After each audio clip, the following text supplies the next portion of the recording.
team schedule for June 2026. Yes. Thank you, Madam Speaker. Would the Minister agree that, given the very high number of amputations resulting from diabetes, would it not be a better approach to follow the US and the UK in allowing diabetologists to perform treatment for open wound for diabetic foot? Madam Speaker, well, I'm not in the medical field, but this is the information which has given to me. And in fact, this system was set up a little bit by our Prime Minister in the early, I think, 2013 or 2014. The new code was established, and that was under his guidance. And there was one eminent professor from England who came and who set up all these guidelines. I do hope, with the advent of the professor who is coming to Mauritius, we'll get more information and we'll try to get more advice from him. Yes, Doctor? Thank you, Madam Speaker. I would just hope the Honourable Minister, since we are talking about specialists and endocrinologists and diabetologists, in the same vein, there is always a very narrow area of the scope of duties that are expected from a specialist, while the sole authority to allow a specialist to practice in Mauritius relies under the purview of the Medical Council. May I ask the Honourable Minister whether he could see, and with the Medical Council, to give the scope of duties or the boundaries to which particular specialists are allowed to work and do procedures or treatment, because today we are seeing specialists. Yes, one specialist which is outside the remit of another specialist doing the job, and then you get complications and patients who are at the end suffer the brunt of it. I'll take it up at the level of my ministry, who is our consultants who are there, and I'll try to get their advice and then communicate to the Medical Council. Okay. All right, everybody? Yes, one more? Would the Minister please advise if the surgeons, the general surgeons to whom cases of diabetic foot care are referred, do they receive regular and specialized training for treating these type of problems? Well, we have got the general surgeons, number one, and I hope that they are properly trained. And at the same time, we have got many qualified nurses in that field, many doctors also who are looking after them. We have got not only surgeons, but we have got doctors, competent doctors, diabetologists, who we do have in our hospitals. But I do recognize there is a shortage of such doctors, and I do hope in the near future we are going to recruit a bit more. Okay. All right. Good. Now we have first member for Sabah. Yes. B181.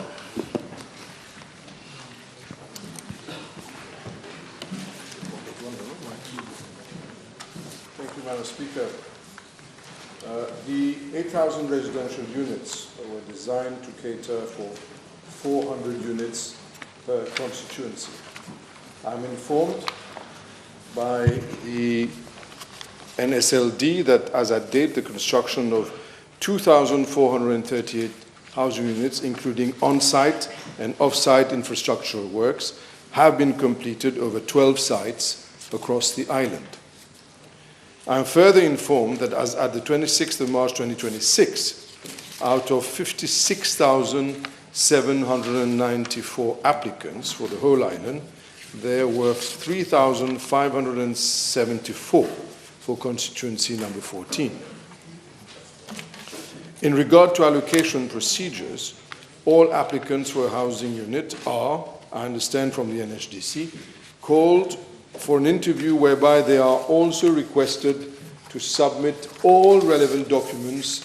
Thereafter, only those who meet the established eligibility criteria are shortlisted. I'm given to understand that once an applicant has been found to be eligible for a housing unit, the time taken for delivery of the unit to the beneficiary depends on two major factors. The first, the approval of the loan by the lending institution, in most cases commercial banks, and B, signature of deed of sale. According to information provided to me, it is expected that by the end of August 2026, the 2,438 housing units which are ready will have been delivered.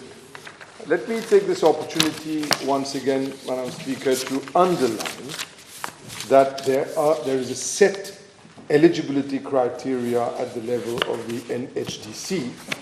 And the first one is based on ownership, that the applicant should not be owner of a housing unit or plot of residential land, subject to paragraph B. An applicant or spouse who is the owner of undivided rights in a property by way of succession, inheritance, is eligible for an NHDC NSLD housing unit where the inherited property cannot be conveniently divided in kind among the co-heirs to allow the construction or allocation of an individual housing unit to each heir. So those eligibility criteria, and I'd like to underline the following, that there's a income threshold of 48,000 rupees, that the applicant is considered to have the repayment capacity to service the mortgage debt for the purchase of an HDC housing unit, and the applicant selected for the NSLD housing unit are directed to financial institution for the purchase. Now, the eligibility criteria, I'd like to underline that the couple married or in free union, or joint applicants or single applicant, divorced, widow, single parent, they have with four more dependents, they earn 10 points. With 3 dependents, they earn 9 marks. With 2 dependents, they earn 8 marks. And with 1 dependent, they earn 7 marks. And couple or joint applicants without dependents, 6 marks. Divorce, widowed, old age pensions without dependents, 5 marks. So let's try not to get divorced. But with regards to households are not given any marks, other types of households, 0 marks. Now the catchment area also is of relevance. And hardship cases, a lot of people ask me those questions. They are victims of fire, cyclones, floods, and other natural disasters, victims of domestic violence, single parents with dependents, persons with severe medical conditions or impairments, and officers of the NHDC carry out site visits and liaise with relevant authorities to assess the genuineness of the applicants under the hardship criteria. Thank you, Madam Speaker. Yes, thank you, Minister. Yes. Madam Speaker, whether the Minister can inform the House where matter stand concerning the project, the site of Suriname, where the project of 90 houses, whether it's going on or not. I believe that the House referred to for number 14 in Suriname, I'm getting to that right now. With regards to Suriname, most probably he's talking about the one that has stopped. There was, I don't know if he's referring to the one which was where Kouros was responsible for the construction. There has been non-compliance with the contractual obligations. I speak under, from memory. Non-compliance with contractual obligations, and the NSLD has put an end to contracts with regards to the company called Kouros, and followed all procedures in order to bring an end to that. However, the contract has not, basically the project is not over. There is the need to ensure that houses that could not be completed because of breach of contract on the part of the contractor, that they are proceeded with, and therefore the NSLD is going to ensure that this is continued. So it's not over. So unfortunately it's been delayed, and under the old regime, there are certain contractors clearly who have been paid a lot of money, but who have not in any way given results. Unfortunately, there was a laissez-aller which was totally uncalled for, criminal in behavior, I must say, and taxpayers' money was thrown left, right, and center as though they owned the thing, and there was no tomorrow. So at the end of the day, you end up with what you end up with, which is basically not much to really write home about. So we have to wipe and clear up the mess. So this is precisely what we are endeavoring to do, and I can assure the honourable member, and the inhabitants of that constituency that the job is not over, but we're going to ensure that it's completed and that there is value for money. Thank you. Yes, Mr. Babaji, then Mr. Jamal. Will the minister considering squatters to have some special criteria for those housing social houses, as the number of squatters in the West is increasing? It's a very interesting question indeed. And very often, a lot of people, or at least my predecessor, and those who have been around for a few years during the last regime, what has happened in number 14, and I'm going to say it very bluntly, and forgive me for that, because that's truth. Some people have encouraged, and those people know who, some people who are in ministerial positions have encouraged people to go and squat. Go and squat, and you shall be régularisé. And in the circumstance that what has happened is that you have a proliferation of squatters, specifically in constituency number 14, and the honourable member knows well, together with his colleagues, where. So this proliferation has led to a situation of problem with regards to infrastructure, problem with regards to law and order, and there is a total indiscipline. We end up with a situation, Madam Speaker, where people believe that because they are squatters, they are entitled to a plot of land given by the state. The answer is no. There is no automatic entitlement. Because if we are to go along your suggestion, because I take it is only a suggestion, and we're here to at least discuss constructively. Now, if we go along with your suggestion to, under the hardship case, to put in squatters, I can assure the honourable member, Madam Speaker, that we're going to have not only a proliferation of squatters, we're going to have people even with houses squat the place because they think it is a God-given right to them to get a plot of land. No. On the other hand, you have people who have real hardship, as it is in the eligibility criteria. And we have to help them, and we will help them. Whereas people who end up going to places to squat simply because in return they expect it to be given to them free of charge, that cannot be tolerated. Yes, we will show ourselves generous to people and understandable, compassionate to people who are on a plot of land who had no other choice than to go there. And they have not come to knock at our door to say, give it to me as a matter of right.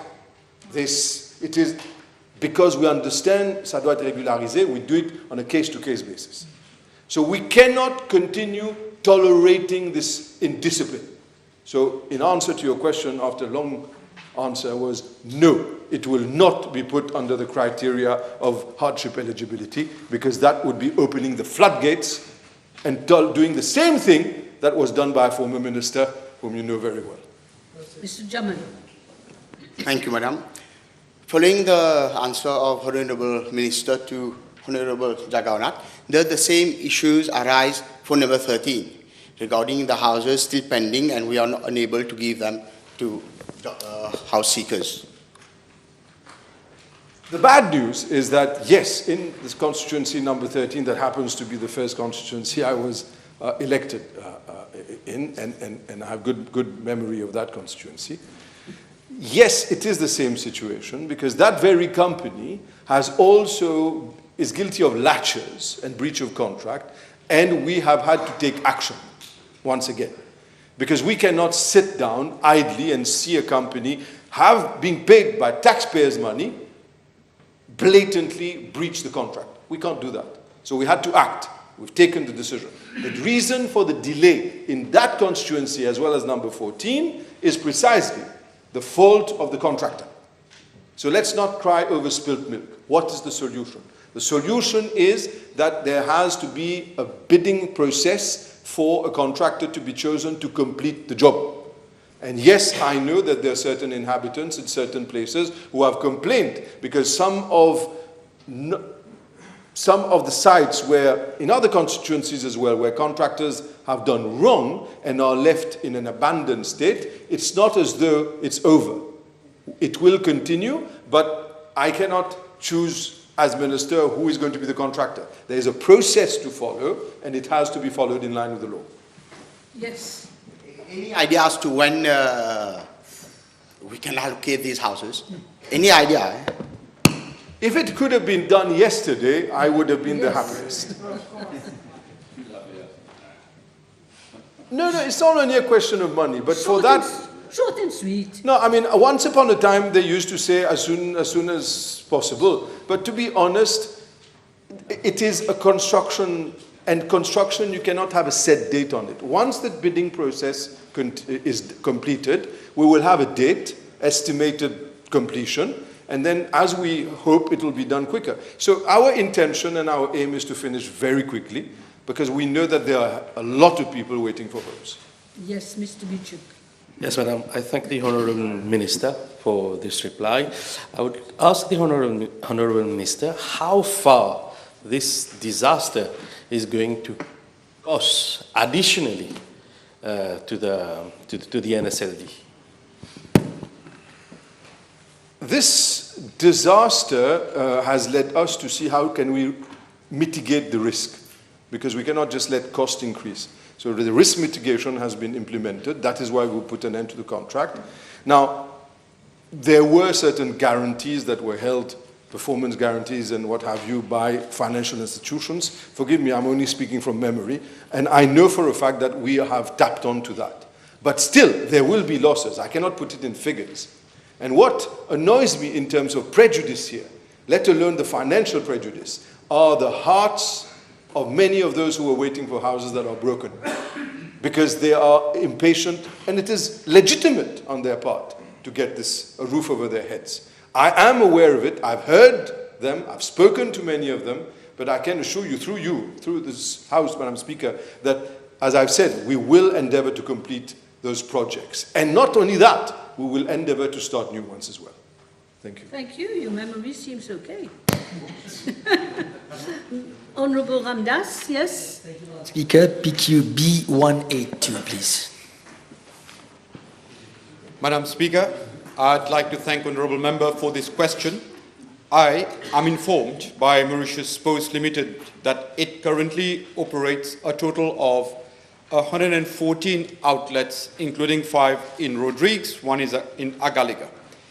And out of these 114 outlets in Mauritius, 100 are providing postal services such as delivery of letters, parcels, selling of stamps, and non-postal services as well. A total of 55 postal and 24 non-postal.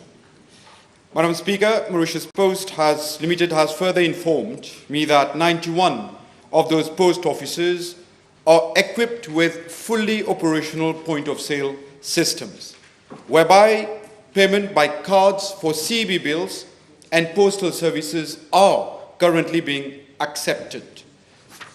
Mauritius Post is in discussion with the NLTA, CW and MT to provide for alternative modes of electronic payment. I am further informed that payment by card for a minimum of rupees 200 can in fact be accepted by Mauritius Post Limited insofar as the utility company concerned gives relevant instructions to Mauritius Post. The issue reported, therefore, is not that of technical feasibility, but that of financial viability.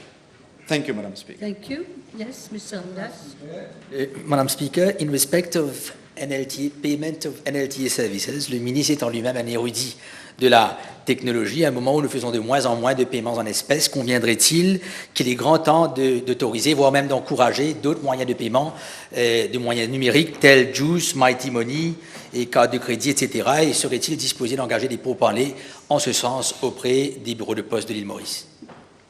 Monsieur le ministre. Thank you, Honourable Member, for this supplementary question. I think in Mauritius of 2026, we need to have people online, not inline, to effect payments at government counters. And my ministry is actually attending some committees organized or under the Bank of Mauritius to look into the possibility of having even government counters accept payment by electronic modes, not just the Mauritius Post. But we, as a ministry, we're working towards a point where people will be able to effect all their payments online.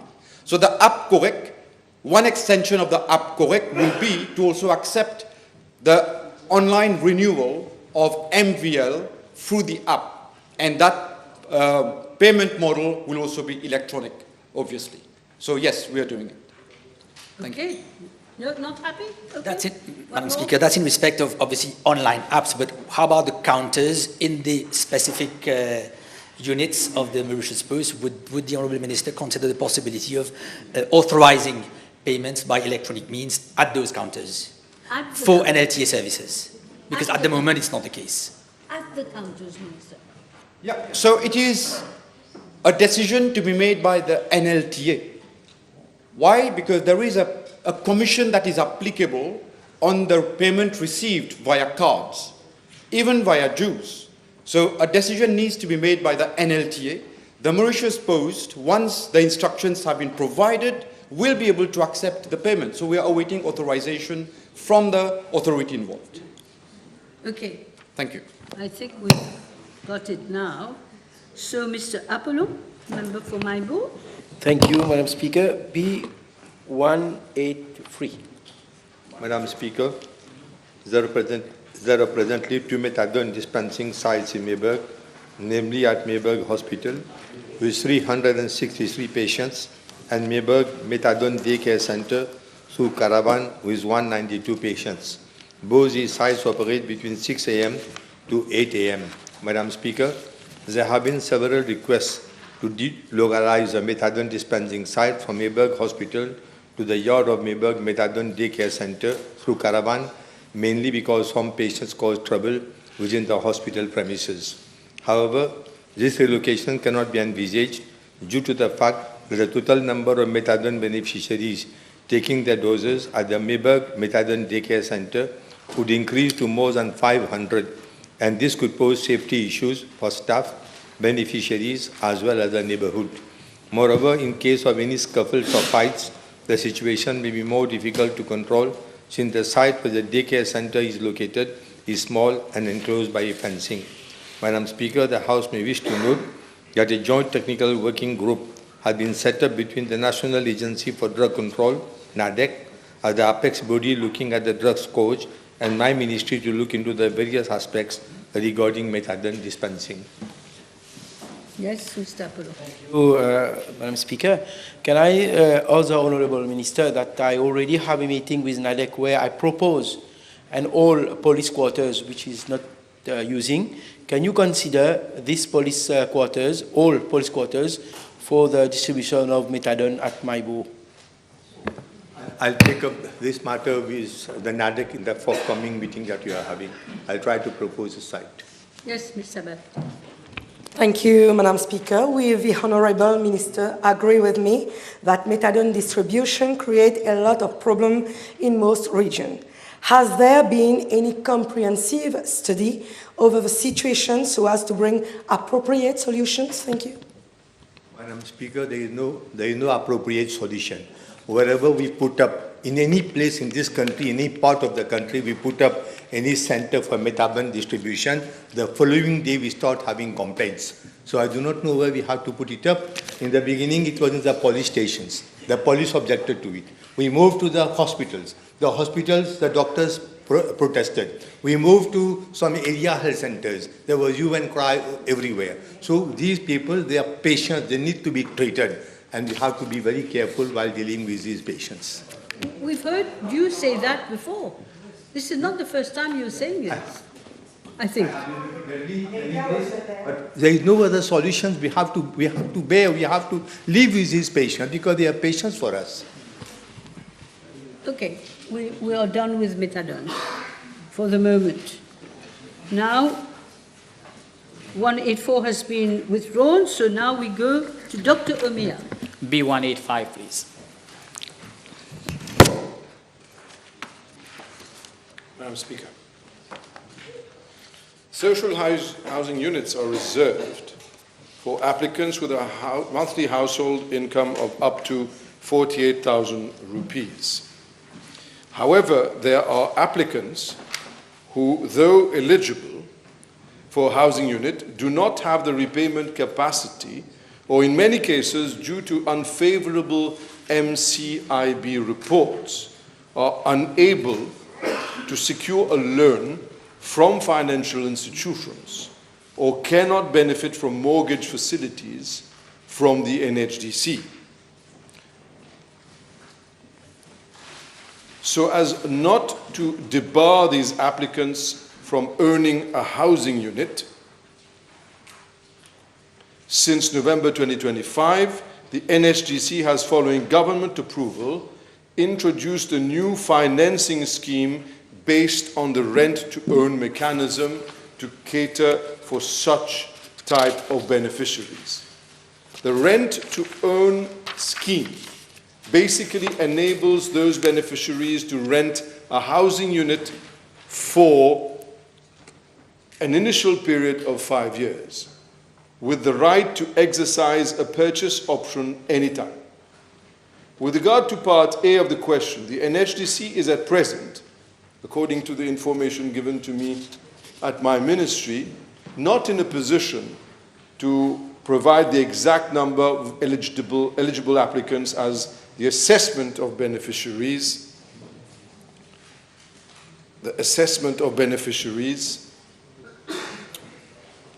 is still in progress. So I'm personally not very happy not to give information of that nature, because I have the information, Madam Speaker. I have information as at the 18th of March 2026 as to how many people or rent-to-own are being considered. So allow me to give it. Because you see, it's not been in the habit of previous governments to be transparent. And I love the idea of being transparent. So in spite of what I'm told here, I will give the information. And it is as follows. For Olivia, there are 212 units. As at the 18th of March, for loan, mortgage credit facility, and the evaluation of mortgage for rent or rent-to-own by NHDC, 70 are under evaluation. For Grand Bel Air, it's 30 being evaluated, 33. For Valletta, it's 0. For Mar d'Albert, it's 14. For Henrietta 3, it's 0. For Malherbe, it's 14. For Pointe-Piment, 33. For Réunion Morel, 26. So out of the 1,264 units in those places I made mention, there are 190 that are being evaluated for mortgage/rent-to-own. So with regards to Part B, there are no specific number of housing units that are earmarked for rent-to-own. In fact, it is for people who are applicants who are de facto eligible but have not been able to secure a loan from lending institutions. And it is those who will have then the choice to opt for this scheme. So the question of the respective location and expected delivery date does not arise at this point in time. And I'd like to add that this is, and I'm very proud of this particular scheme, I must admit, this rent-to-own scheme. I'm personally very proud of it because I came up with the idea, and I'm thankful to all my colleagues in Cabinet for having supported this idea and approved this scheme. Some people like to pretend as though that they had that idea. But then again, I mean, we have a lot of pretenders around. Let them be pretenders. Thank you. Sounds like a song. It is. Dr. Mia. Thank you. Can I ask the Honourable Minister whether his ministry have any special priority scheme for those who have lost their property overnight due to natural calamities, particularly if they fall in the category of very low income or even on the list of the NEF? Thank you. In fact, I turn around here and no pun intended, I turn to my left and I see my good friend, the Honourable Minister Soubon. In fact, it concerns several ministries who work together. And as we speak, the whole idea is, do we have a housing bank or a stock of houses that we can send people to? And the answer is very simple, no, we don't. So what happens is that we have to look around and look for those houses. That's why we've come up with, there's another question that the Honorable Anctil has put to me here, but very rapidly, the transitional maison de transition. This is what I've come up with, and I've already informed Cabinet about that only 2 weeks back. And we're going to work together with the Honorable Ministers, both Subron and Madame Navarre-Marie. Why? Because situations like this, we will have to find a solution. It will be the maison de transition. So I hope that very quickly we will be able to come up with solutions of this nature. And the second aspect, allow me to say that, there are many government buildings that are left and unused. Yeah. You see? So in the past, recent past, many ministers like to hold on to properties that vested with their ministry and not let it go. But this is not the case with this government. In this government, it is clear. It is a team that's working. And that team has decided to help one another out. When there are government buildings that are left unused and unutilized, how we can put it to the use of the people, convert for maison d'urgence, maison de transition, used for people who urgently need it under the several ministries. This is how we work together. So for those reasons, I must say that the outlook is very good. The outlook is positive, because those are issues that were never addressed in the past, and it will be addressed now. Thank you. You're okay, Doctor? Mr. Ankalawan. So, Honorable Minister, according to this scheme, do you have any fast track for women who have been victims of domestic violence or single mothers or financially in difficulties? As I've said, in the hardship criteria, we give priority to single mothers, and I underline the fact that they are mothers. And what it entails is that they have children, and those children have to be catered for, they have to be cared for. And my colleagues, the Honourable Minister Navarre-Marie and the Honourable Minister of Social Security, Mr. Subron, both of them are working closely with us. We are working together in order to address those urgent issues. So yes, they are within the criteria. And I also had someone said, well, why am I giving priority, or why are we giving priority to single mothers? In fact, it's not a question of giving priority or not. It is showing that we have a heart. And in this side, we have a heart. Thank you. Les enfants d'abord. Okay, I think now we move on to Dr. Dario. Yes. Thank you, Madam Speaker. B186, please. Madam Speaker, given the issue to be addressed, I am seeking your indulgence to enable me to provide a more elaborate reply to this question. I wish to inform the House that in accordance with Section 12 of the Residential Care Homes Act 2003, the Residential Care Board may, upon application, grant or refuse a license to a person who intends to operate a residential care home. A license issued is valid for a period of 1 year and shall be renewed for successive periods of 1 year upon application made by a licensee. The Residential Care Home Board was last reconstituted in September 2025. With regard to Part A of the question, I'm informed that as at date, 22 charitable institutions and 63 private residential care homes are registered with my ministry. I am tabling the full list of the registered institutions. Out of a total of 85 licenses, the licenses of 7 charitable institutions and 8 private residential care homes are in the process for renewal. I am further informed that for the last 5 years, only 3 private residential care homes have ceased operations.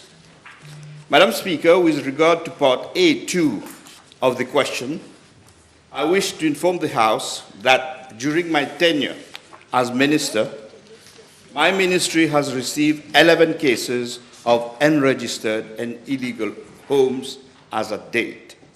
I am tabling the full list of the reported case of unregistered and illegal homes. During this period, out of 11 cases, my ministry has had 3 imported cases to deal with. Case 1 occurred on the 9th of May 2025 at Fieldview Home, situated at Maison Blanche, Mongou, Pamplemousse. Case 2 occurred on the 7th November 2025 of a suspected illegal residential home villa located in Pérébert. Case 3 during this month on the 10th of March 2026 at Mont Destin Residential Care Home located at Forest Side, where a murder case occurred. Madam Speaker, with regard to Part B of the question, I wish to inform the House that, in accordance with Section 23 of the Residential Care Homes Act 203, officers from the Welfare and Elderly Protection Unit, WEPU, of my ministry may at all times enter and inspect any building premises, means of transport, and any other facility which are used for the purposes of a residential care home. Officers of the unit effect monthly visits in registered private homes and twice monthly in charitable institutions to ensure cleanliness, safety, food quality, and proper care to the residents. Surprise checks are also effected in residential care homes to detect any case of abuse. I am informed that for year 2025, my ministry has effected 1,044 visits and registered 5 cases of elderly abuse, which are being monitored. Madam Speaker, with regard to Part C of the questions, I must first say that the junior minister and myself were shocked to know that though provisions have been made in the Residential Care Homes Act 203 to establish contraventions and to institute proceedings for any breach of conditions of a license, the existing law has not been fully applied for years, certainly for at least the last 10 years prior to our taking office. No rigid corrective action has been taken against homes in cases of non-compliances. It is clear that the responsible unit was not properly resourced and trained. Furthermore, policy-wise, let me inform the House of 10 important measures. 1. Since I took office, cases of ill treatments and operation of illegal homes have been promptly and duly reported to the police and the FCC. The case of Fieldview has been reported, and the case of Pérébert has been duly reported. A 2-month moratorium period was provided to enable both reporting and regularization of illegal homes. Following the above, a new protocol has been designed to establish clear guidelines and courses of actions to follow in respect of complaints received regarding residential care homes and for the handling of cases of abuse and illegal homes. A ministerial committee was instituted in this context to ensure transfers of residents from potential illegal homes to safe places. A new board under the Residential Care Homes Act 203 was put in place in September, as I said, and is now fully operational. After the very disturbing events reported at Mont Destin Home, Kyopup this month, the Residential Care Home Board has promptly met on 18th March 2026 and acted upon the advice of the SLO on the 23rd March 2026 to declare that the Mont Destin residential care home located in Forest Side was in an illegal situation. I have immediately directed the WEPU to conduct a full audit of all residential homes in Mauritius.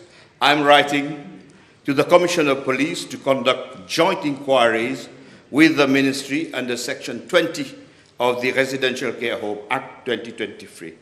This section was never applied previously. My ministry is also working on the terms of reference to appoint a team of consultants to audit and make recommendations to fundamentally review the whole system of residential care homes in Mauritius. As a transition, my ministry is working on urgent transitional amendments to be brought to the Residential Care Homes Regulation 2025 to ensure that all licensed homes provide a list of relevant information of their residents on a regular basis to my ministry. More so, Madam Speaker, that at present the police is suspecting cases of human trafficking. In the immediacy, the Cabinet recently has agreed to the proclamation of Section 9 of the Protection of Elderly People Act paper, which will allow for better protection of the elderly. In parallel, my ministry is preparing institutional changes and budget proposal for massive training of carers to provide their services to both residential care home, institution, and domicile care. As per policy of my ministry, intensive consultation will take place in the preparation of the new measures announced. Madam Speaker, I wish to highlight that the Mauritian society is facing major challenges with social mutation underway in recent years.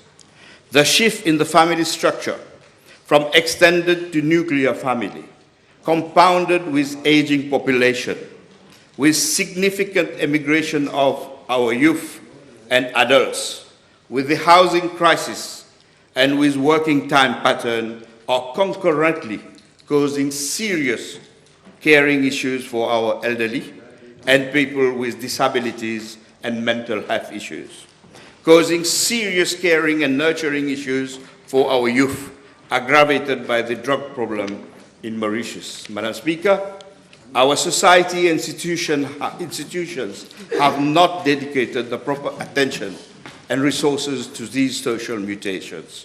Now, the very future of our society will depend on us addressing these fundamental challenges.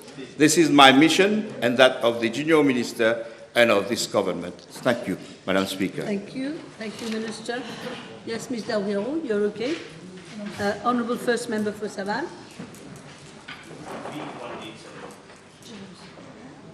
B187. Il faut dire. Il a dit. Chaque fois. I'm sorry. I'm sorry. Madame. Can we backpedal? J'introduis une nouvelle méthode. I'm sorry. I missed Mr. Rukni. I didn't see him. I'm sorry, Mr. Babaji. Mr. Rukni. But you have to speak out. I will. It's so kind of you. Could the Minister please advise how many licenses have been given for the construction or establishment of new residential care homes over the last 2 years? September 2025, the new board has the 70 approvals or detailed licenses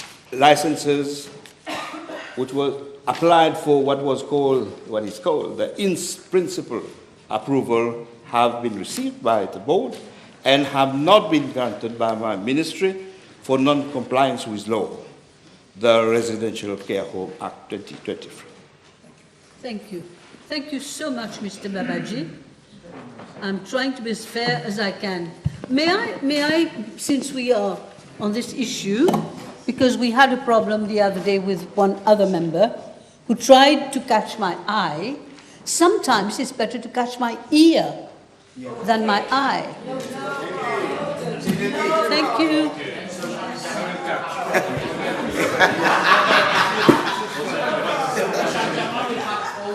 Now, Mr. Babaji, the floor is... B187, please.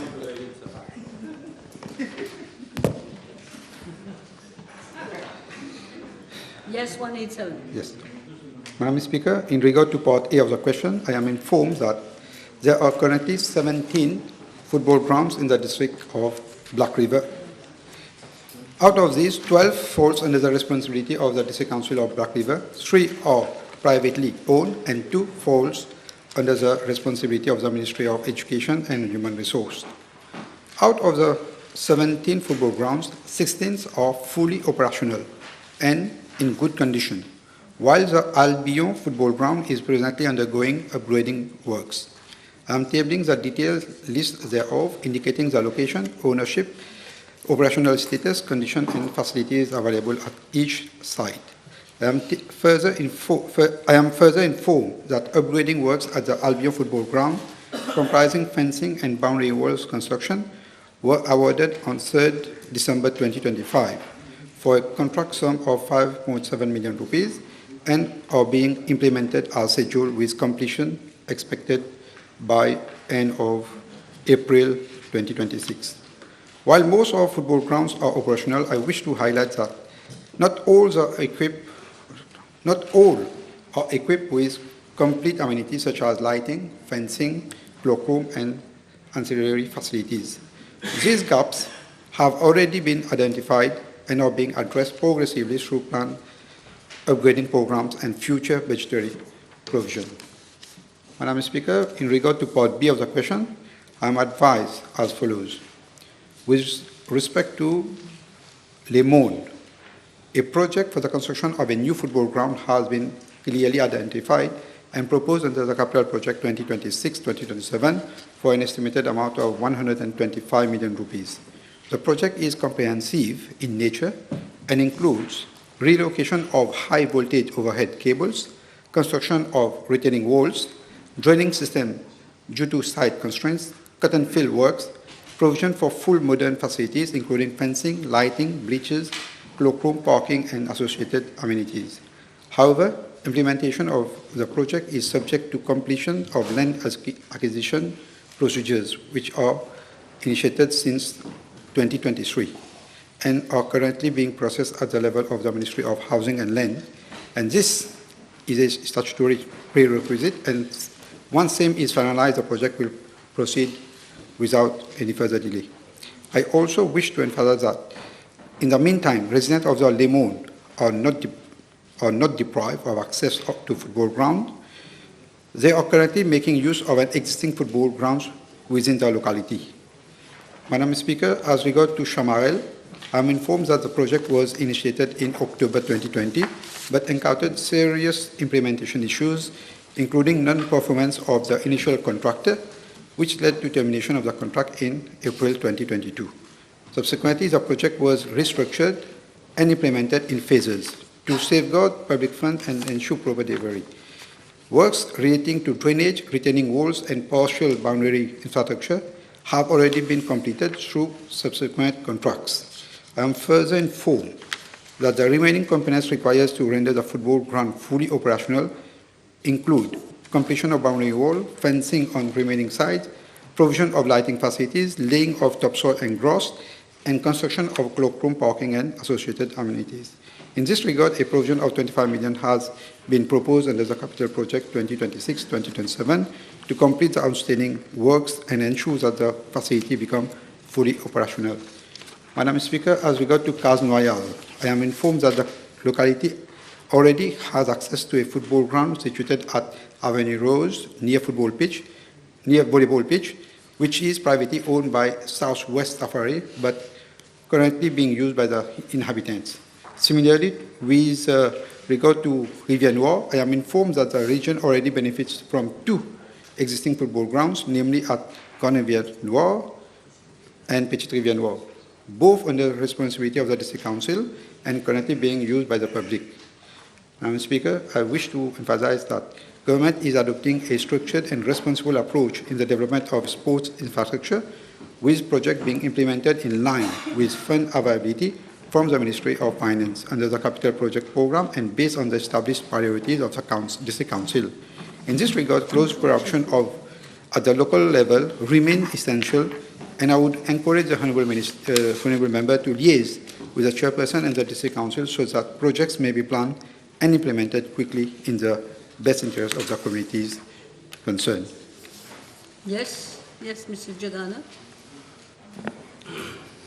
Madam Speaker, if the Minister is aware that on the Tamarin football playground, there is a community health center where every day patients and doctors also use this as parking, where the space is in a very bad condition and the pitch also.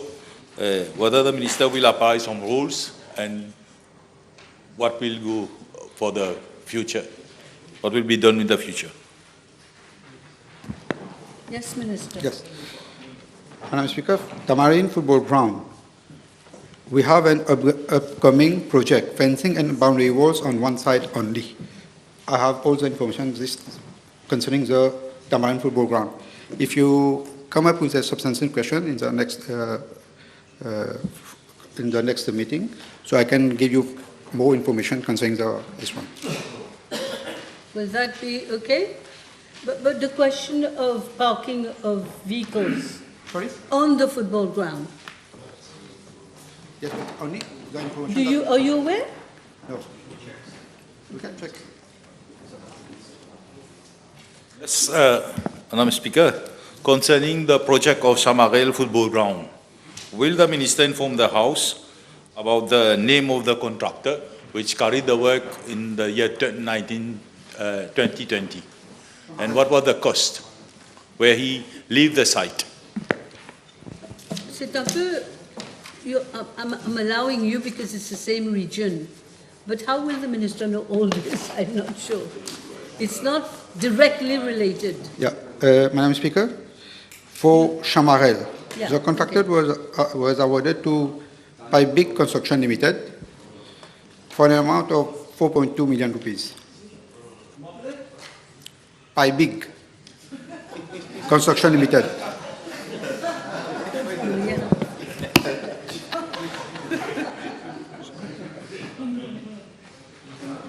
I am sure everybody understands, but I don't. Doesn't matter. Are you happy with that answer? Okay, can we move on? I mean, happy that he's given you an answer. Yes, member for Rodrigues, second member. Yes, thank you. B/188. Thank you very much, Honorable François.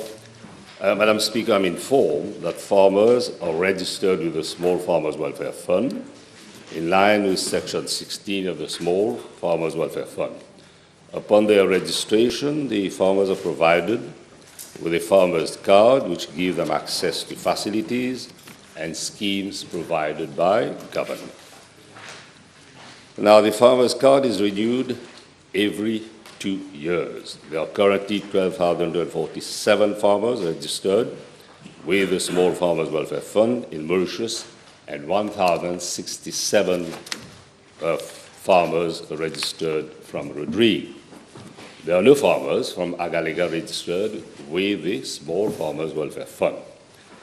Now, with your permission, Madam Speaker, I will table the number of farmers registered with the Small Farmers Welfare Fund for Mauritius and Rodrigues for the last 5 years as compiled by the Small Farmers Welfare Fund. As regards Part A, Madam Speaker, I'm informed that as at date 1, the Small Farmers Welfare Fund has already sent the 1,067 farmers' cards to the Commission for Agriculture of Rodrigues Regional Assembly for distribution to all farmers who had applied for renewal. Now, the renewal of the farmer's card for additional farmers will be considered as and when they would apply for renewal. And I understand that the Commission for Agriculture has already delivered 609 cards, and the remaining will be delivered within the next 2 weeks. Now, with regard to Part B, Madam Speaker, I'm further informed by the Small Farmers Welfare Fund that a total of 412 registered farmers has benefited from the Small Agribusiness Program, the Farm Production Support Program, the Risk Management Program, quality of life program over the last 5 years. And I will table the details of all the beneficiaries. Yes, yes, Mr. François. Merci, l'honorable ministre. Quelle rapidité dans l'action après ma question vendredi dernier, hier à Rodrigues, quelques éleveurs planteurs ont reçu leur carte tant attendue depuis longtemps.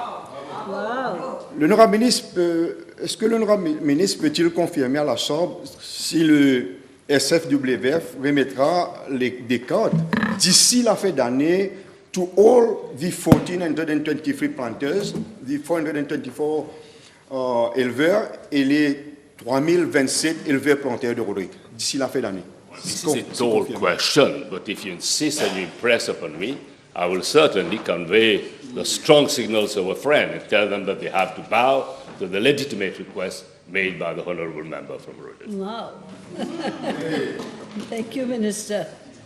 Thank you. I like this. Honourable Minister, how much, may I know how much it costs, if you have information, per year by a farmer for the registration, with the SFWF to obtain a farmer's card? I advise you to peruse the documents that I will lend to you. Il est insatiable. The second member for my board. Yes, thank you, Madam Speaker. B189. Thank you very much, honourable member.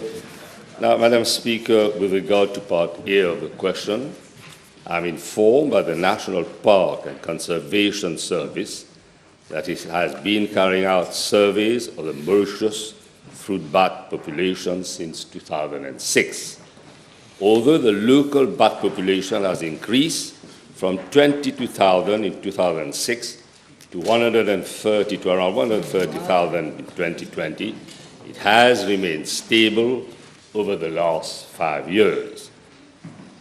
The most recent survey, undertaken in November-December 2025, recorded approximately 120,000 bats across the island.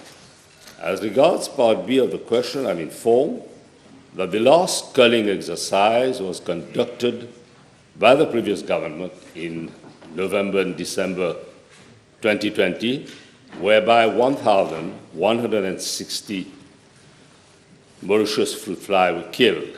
Madam Speaker, the House will note that the Mauritius fruit bat is listed as endangered in the International Union for Conservation of Nature's Red List of threatened species and is one of the last remaining native mammals surviving in the Republic of Mauritius. As regards Part C of the question, it is a fact that the Ministry has to respond to the legitimate concern of farmers regarding damages caused by bats. A grant of 50% is offered by government on the cost of anti-bird nets to cover a maximum of 5 trees for backyard and 60 trees for orchards.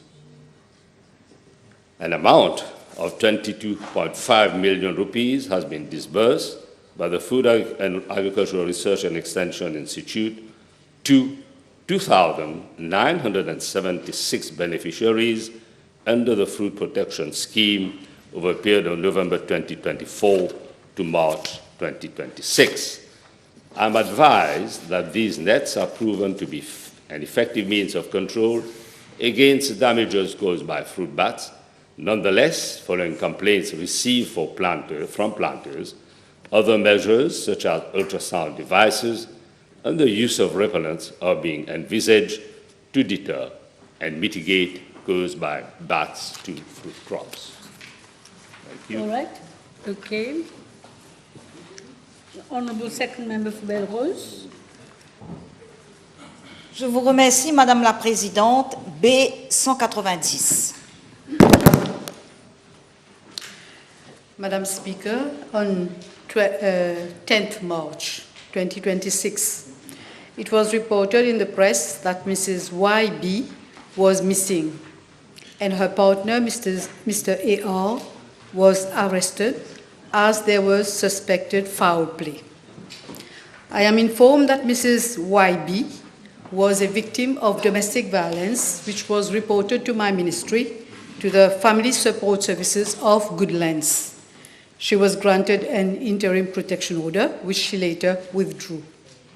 On 11th March 2026, following the arrest of Mr. A.R., father of 2 minors, the officers of my ministry immediately inquired on the whereabouts of the children, and they were informed by la Brigade pour la protection de la famille that the children were under the care of one Mrs. D.N., a friend of the biological father, and that Mrs. D.N., together with the minors, were currently at the MCIT, the Major Crime Investigating Team. On the same day, the officers of my ministry attended the office of the MCIT for a psychosocial assessment of the minors in the presence of Mrs. D.N., as she has been designated at that time by the biological father of the 2 children to act as the responsible party for the 2 minors. I am further informed that later on during that day, the paternal uncle of the minors, Mr. U.R., attended the MCIT's office, where he expressed the wish to look after the minors.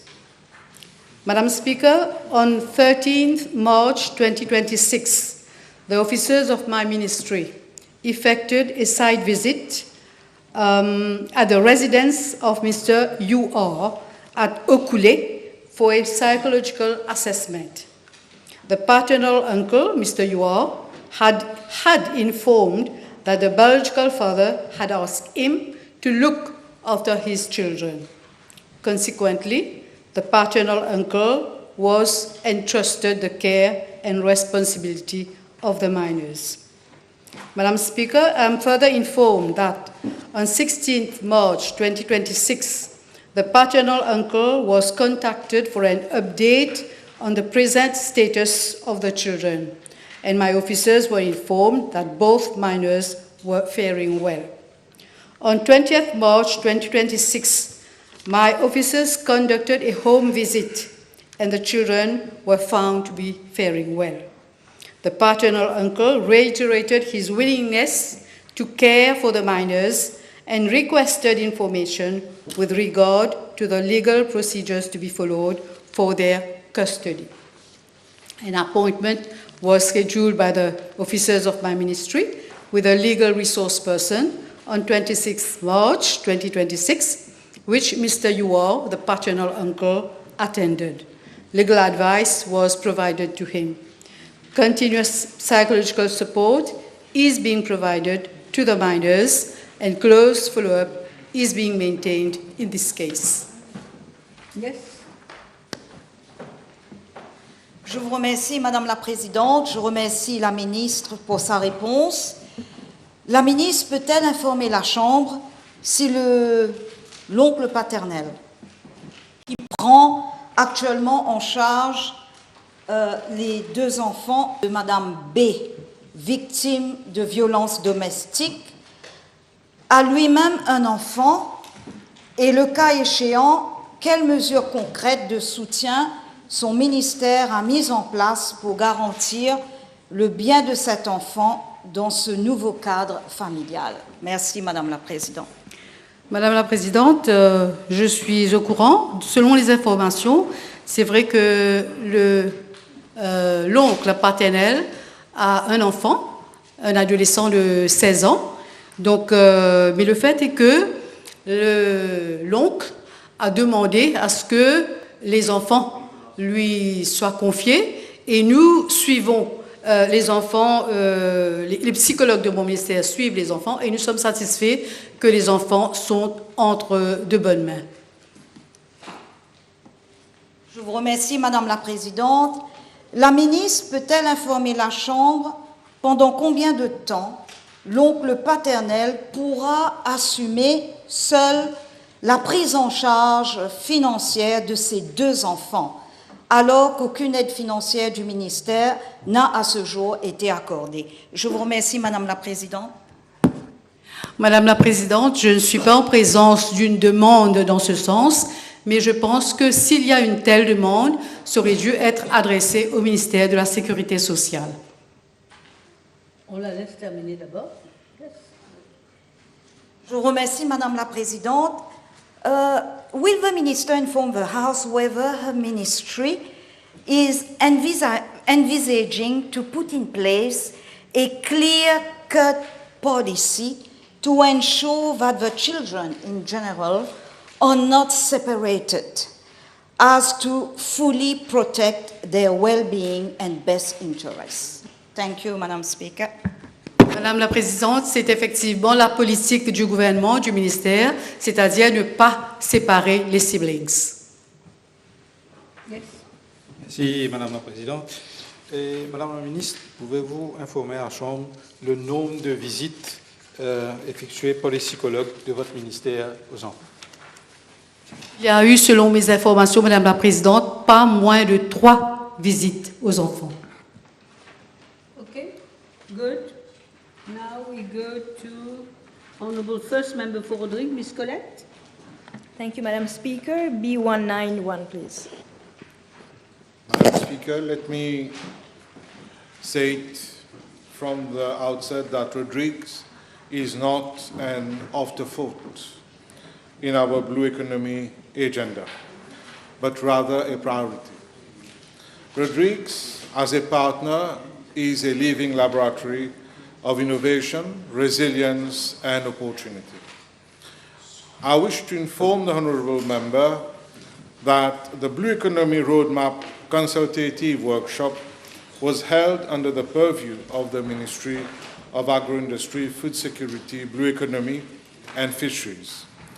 My ministry was not the lead convener for that workshop. However, that doesn't mean that my ministry has left Rodrigues aside. Through the Higher Education Commission, the Mauritius Research and Innovation Council, and the Mauritius Institute of Biotechnology Limited, my ministry is already supporting Rodrigues through concrete, measurable, and ongoing actions. Madam Speaker, on research investment during the 5-year period ending in 2025, the MRIC supported 19 research and innovation projects in Rodrigues across blue economy, biodiversity conservation, and climate resilience, mobilizing approximately 14.6 million rupees in project value. That is not only symbolism, but investment. These projects include the underwater marine eco-trail, supporting sustainable marine tourism, marine ecosystem studies by Scholz Rodrigues, the Road Blue Forward initiative by Polytechnics Mauritius Limited, and scientific work by Terre-Mer Rodrigues on lagoon dynamics and the socioeconomic implications of sand extraction. Madam Speaker, on stakeholder partnership, the MRIC has signed an MOU with the Rodrigues Regional Assembly and operates a dedicated Rodrigues branch anchored on the ground, close to Rodriguan realities. Through the Assises de la Recherche et de l'Innovation 2.0, conducted jointly with the RRA, 5 innovation grants totaling 4.99 million rupees have been awarded, with 8 further applications currently under review. Rodrigues is not being asked simply to receive policy, but Rodrigues is being empowered to shape it. On infrastructure, the MRIC is developing the Rodrigues Blue Innovation Hub to support marine research, seafood value addition, SME development, and ecosystem monitoring. building on existing SEMPA facilities and the MRIC branch.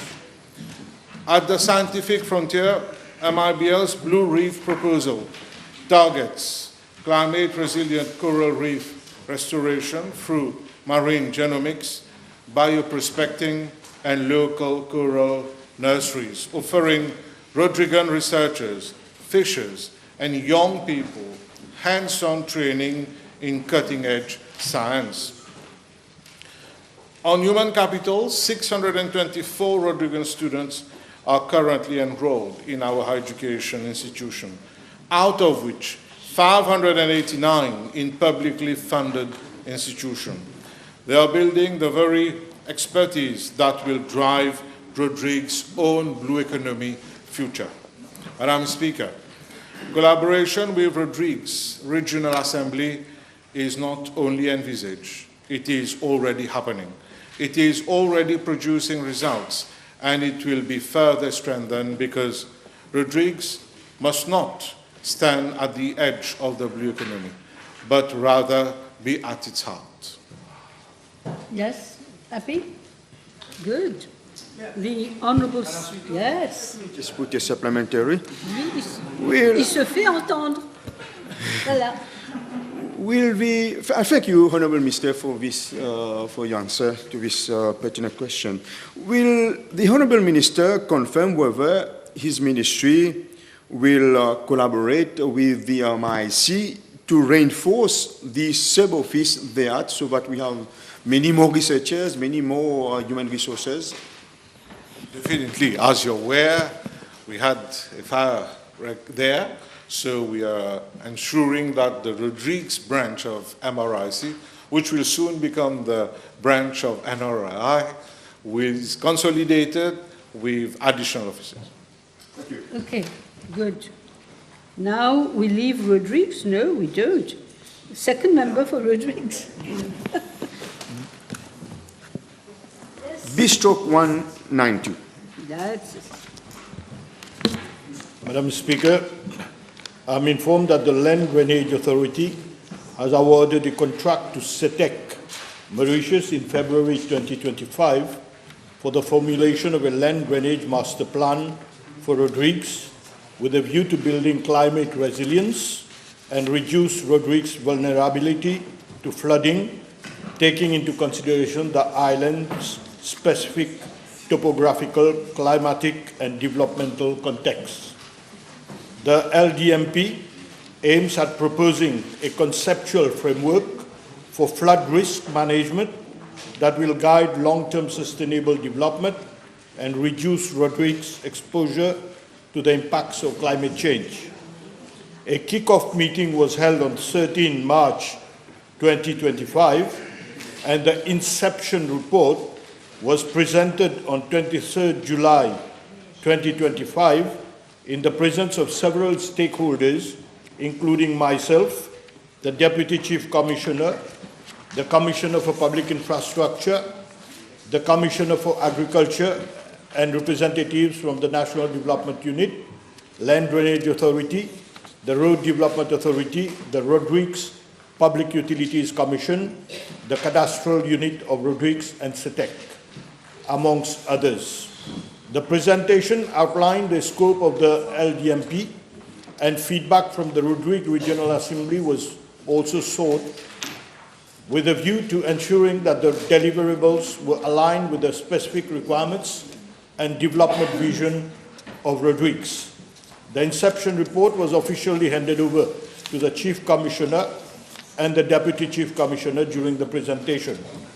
I'm informed by the LDA that the final report is expected to be submitted by June 2026. Madam Speaker, as regards the projects being implemented by the National Development Unit, a total of 3 drain projects to the tune of some 174 million rupees are currently ongoing and are at 41% completion. 2 projects have been planned for implementation by the NDU in the next financial year, namely raising of forts at Rivière Coco and raising of forts at Bejuno. It is expected that the bidding procedures should, in principle, be completed by October 2026, subject to financial clearance. I am also informed that 6 projects are under preparation and the study is expected to be completed by June 2027. Okay. Next question. Yes, Ms. Colette? We still remain in Rodrigues? Yes, please. B193. Okay. Madam Speaker, on various occasions I've highlighted the importance that my ministry gives to our children in Rodrigues. That is why the specificities of Rodrigues are always taken on board when policies are formulated or when it comes to ensuring that these policies are implemented satisfactorily. That is why I undertook an official visit to Rodrigues Island from 20th to 24th February 2026 to, inter alia, take stock of progress achieved in the implementation of the foundation program in literacy, numeracy, and skills. Madam Speaker, during my visit, I participated in a roundtable discussion organized by the Deputy Chief Commissioner of Rodrigues Regional Assembly and attended by the departmental head of education, rectors, deputy rectors, and senior educators of the secondary schools. The deliberations focus on the rationale and philosophy behind the foundation program and the importance of setting up of a monitoring committee at school level to follow up the teaching and learning aspects of the program. Madam Speaker, during the meeting, I also apprised concerned stakeholders that the MI, Mauritius Institute of Education, is presently developing a new elective module, namely Ocean Resources and Fishing, for grade 9 students in Rodrigues. They were also informed of the pathways open to these students after the completion of the National Foundation Certificate of Education. In the same context, I proceeded with the launching of some FPLNS workbooks for students of grades 7 to 9, which have been developed by the MI. Madam Speaker, I also took the opportunity of my visit to discuss several critical issues concerning the education sector in Rodrigues with the relevant stakeholders. These included, 1, the possibility of introducing a rotation system for secondary educators in schools under the supervision of the Rodrigues Educational Development Company, REDCO. 2, the relocation of the Special Education Needs Resource and Development Center due to its difficult access for students. 3, the planning requirements arising from the increasing demand for courses at the MITD. Madam Speaker, I also visited the 4 laureates of the 2025 HSC cohort from Rodrigues and their parents at their respective residences. My ministry also hosted a reception in the honor of the 4 laureates in Rodrigues itself, and this event was attended by the Chief Commissioner, Deputy Commissioner, and also responsible for education, and even the 4 members of Parliament here, Honorable François, Colette, Henriette Manon, and Leopold. Madam Speaker, school visits were also part of my agenda. Unfortunately, due to the presence of Cyclone Horatio in the region, a cyclone warning class 2 was in force. As a result, the schools had to close down and the visits had to be cancelled. Thank you. Yes, Ms. Colette, you happy? Yes, last question is for Honourable Second Member for Flack. Rodrigues. B194, please. Madam Speaker, with your permission, I will reply to PQ B/194, B/201, and B/209 together. I will relate to the same subject matter. But I will seek the indulgence of the House as the reply is quite lengthy. Now, Madam Speaker, during the period Minister, I'm sorry. Sorry? Would it not be possible to communicate the reply? You want me to circulate? Circulate? Or no, you don't want. You want to question him. All right. But we don't have much time. Okay. I cannot, unfortunately, give an absolute version on the matter. All right, thank you very much. That's right. Now, during the period 2014-2024, the priority of the then regime was land speculation. Consequently, there was massive encroachment upon fertile and prime agricultural land. Post-COVID-19, food production in Mauritius should have been a national priority. Unfortunately, it was not. Our government is restoring food security as a central pillar of national policy. My ministry has adopted a proactive and resilient-driven strategy to protect the food supply of the country in the face of global uncertainties. 800 million rupees has been allocated to the ministry during the financial year 2025-2026 to support farmers, planters, breeders through various schemes and assistance programs. These, amongst others, include sheltered farming, purchase of agricultural equipment, installation of CCTV camera, seed subsidies, and re-engineering of accompanying measures. The ministry organized the Assises de l'Agriculture in January 2026.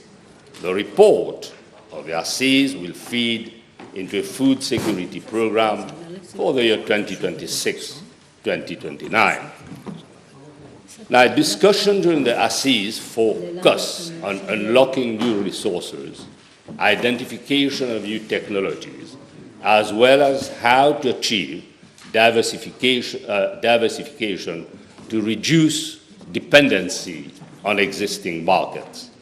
6 strategic priorities were accordingly identified during the forum: food sovereignty and security, agriculture, climate and environment nexus, environment, plant, animal health, value chain and youth engagement, technology and innovation, and good governance and institutional coordination and policy coherence and financing. As soon as the war situation in Iran unfolded, Madam Speaker, I convened an emergency coordination meeting on the 3rd March 2026 with the relevant technical services and institutions of my ministry. The utmost priority is for the achievement of quick wins and making sure our local produce is readily available for sale given the numerous uncertainties. In this context, an action plan has already been prepared by the ministry regarding immediate actions or low-hanging fruits, medium-term measures, and longer strategies that will be considered in view of the conflict in the Middle East or Gulf countries. I therefore wish to reassure the House and the public at large that in the immediate future, there is no shortage of affordable vegetables and staple vegetables like onions, potatoes, and garlic. There is full supply of fish, poultry meat, and eggs from local farms. Moreover, increasing quantity of venison meat will be available on a yearly basis. The Agricultural Marketing Board has already secured additional seed potatoes from France and Netherlands, which are expected to arrive in May 2026, allowing planting to start by early July 2026. This initiative is expected to generate an additional 2,000 tons of potatoes over and above the estimated 13,000 tons normally produced annually. As at February 2026, the Berkeley Experiment Station has a strategic stock of 2 tons of vegetable seeds of more than 20 different types of vegetables that can be used to plant over an area of around 2,300 acres. These seeds are being sold to planters at a highly subsidized price. But we have to prepare for the worst and hope for the best. For example, the National Farmers Union of UK estimates that the world is about to see the biggest spike in food prices since Russian invasion of Ukraine due to the soaring cost of gas, diesel, and fertilizer, and the disruption of shipping routes. Any crisis in the Middle East or Gulf countries sends shockwaves through the global economy, and today's disruption to the Gulf oil supply is already bigger than those of 1970s. We have to brace ourselves as most oil crises lead to recession. Madam Speaker, my ministry is actively focusing on the first two strategic priorities, that is sovereignty, in order to boost local agriculture production, and on the agriculture/climate/environment nexus to address climate change. Hence, a contingency emergency plan has been prepared by the ministry to be implemented in the short term. The plan focuses on import substitution policies and optimizing production under the present challenges. These programs include new land resources, strategies to boost production of local staples such as potato, sweet potato, cassava, bean fruit, a precision farming scheme which will allow entrepreneurs to access emerging technologies such as AI-driven precision farming, use of sensors, drones, and high-yielding seeds. May I remind the House that under the Labour-led government, low glycemic rice was grown in Cluny and on sale in supermarkets. A household food security scheme will be launched to allow backyard farming. I will now elaborate on a number of concrete measures which are being implemented, namely 1, creation of an agricultural land bank at my ministry and mobilization of land by the State Investment Trust, Rosebell Sugar State, and Landscope Mauritius Limited for the cultivation of potatoes and other strategic crops so as to increase the strategic buffer stocks of essential crops such as potatoes, onions, garlic from 6 weeks to 9 weeks. 2, provisions of grant provided by Food and Agricultural Research and Extension Institute and Small Farmer Welfare Fund to help farmers to modernize their agricultural activities, improve both productivity and adopt locally manufactured fertilizers. 3, distribution to farmers at a highly subsidized prices of fast-growing crops such as beans, cowpeas, leafy vegetables, cabbage, that can be harvested within 2 to 3 months. 4, strengthening storage cold chain systems and agro-processing capacity for the transformation of key crops in order to reduce post-harvest losses from small farmers and extend the shelf life of agricultural produce. The ministry is presently engaging with private sector operators such as Copé Sud and Best Food on this issue. 5, diversification of import sources and procurement arrangement for potatoes, onions, and garlic to reduce supply risk. 6, monitoring of prices in consultation with the Ministry of Commerce and Consumer Protection and to ensure there is no abusive practices. 7, reliable access to irrigation water and improve agricultural yields by developing irrigation scheme through the Irrigation Authority and encouraging farmers to exploit boreholes in their fields. 8, improving the ease of doing agribusiness for small planters through a one-stop shop strategy. The Small Farmers Welfare Fund will act as a facilitator. Madam Speaker, food security also concerns the availability of meat and livestock products. In this regard, the Division of Veterinary Services of my ministry has initiated the diversification of import sources for livestock. The division has explored the possibility of importing parent poultry stock from Kenya and Zambia. Minister, may I? We already, time is... Yeah, no, if time is up, I would have circulated. My friends insisted that I should, you know. How long more do you have? Well, if time is up, okay. I would circulate Yes, thank you. We won't be able to have supplementary. We already, time is up. More than a few minutes anyway. So time is up now. Thank you very much, Minister. Sorry.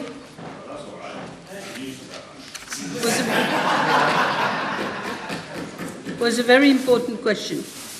Okay. I now have to announce, I have a series, members, I have a series of questions that have been withdrawn, of course. So now I will list them. B211, B219, B215, 217, 204, 206, 220, 207, 214, 222, 229, 202, 225, 223, 228, 208, 212, 195, 1996, 216, 197, 210, and 205. Thank you very much. Members, I want to tell you that if I close my eyes, it's because of the lights, the broadcasting lights, which you don't get, but I get. I will try and get special glasses. Motion. Madam Speaker, I move that all the business on today's order paper be exempted from the provisions of paragraph 2, standing order 10. The question is, it was seconded? Yes, thank you. The question is that all the business on today's order paper be exempted from the provisions of paragraph 2 of standing order 10. Those in favour say aye. Those against say no.